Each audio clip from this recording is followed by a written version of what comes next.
Hello, my name is Dionysus Richardson, and I will be doing the case study for Margaret titled Fair or Foul, and it's for 4A. Okay, so let's get into it.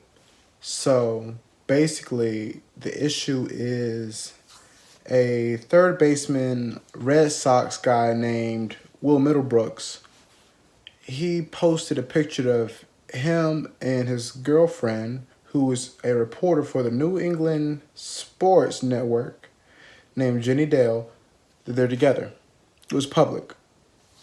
And a reporter with a famous baseball player together didn't add up well to the people that worked there. For the baseball organization, it's frowned upon, apparently, because they assume that if they are together, if they're dating, then they will do unprofessional things. They're assuming, highlight that, that if she was to interview Will Middlebrooks, that she would somehow make it seem like if he was to do good in the game, she would applaud him, ask him good questions about, oh, how are you able to hit so good and everything, and if he did bad, they think that she would have comforted him, and that is not the case. And I agree completely with her opinion, Mary Margaret's opinion, saying that it is only unprofessional if they make it unprofessional. It has nothing to do with the job or their positions. And the problem is that she was demoted. She was sent to another job to report for some NFL team, which is a downgrade, apparently, to Margaret, because it's possible that she got paid less than a position she worked so hard for to be a reporter for the New England Sports Network.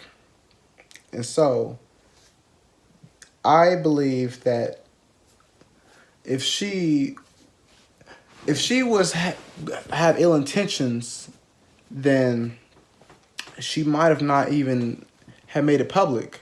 I feel like the media should have been more, happy for them that they made it public instead of hiding behind closed doors.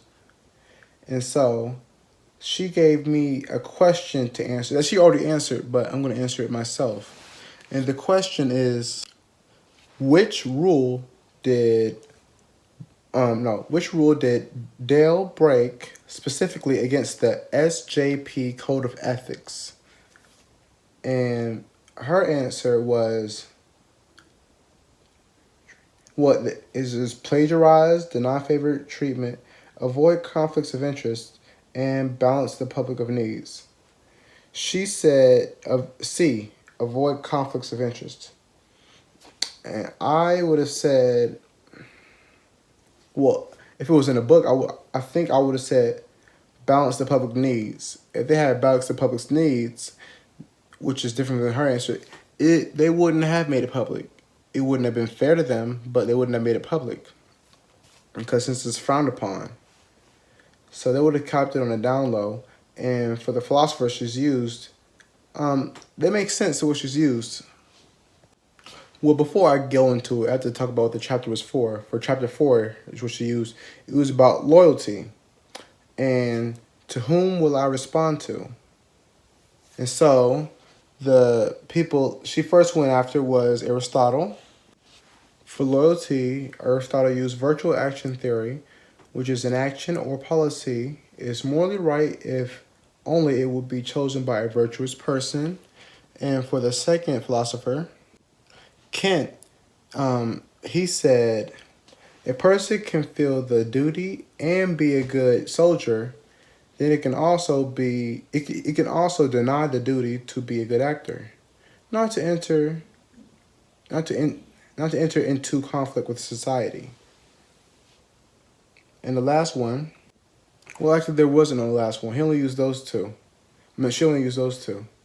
So in the end, I agree with her opinion, and I actually saw the different perspectives the philosophers would use, but though they basically said like the same thing, it all goes on the virtue and who your loyalty lies. She can be loyal, just like what Margaret said, to two things: or to whatever thinks, as long as she's doing what she's supposed to do. She can be loyal to her man, and she can be loyal to her job. As long as she isn't switching up and trying to benefit one or the other when doing her job or being that person's girlfriend, she is okay.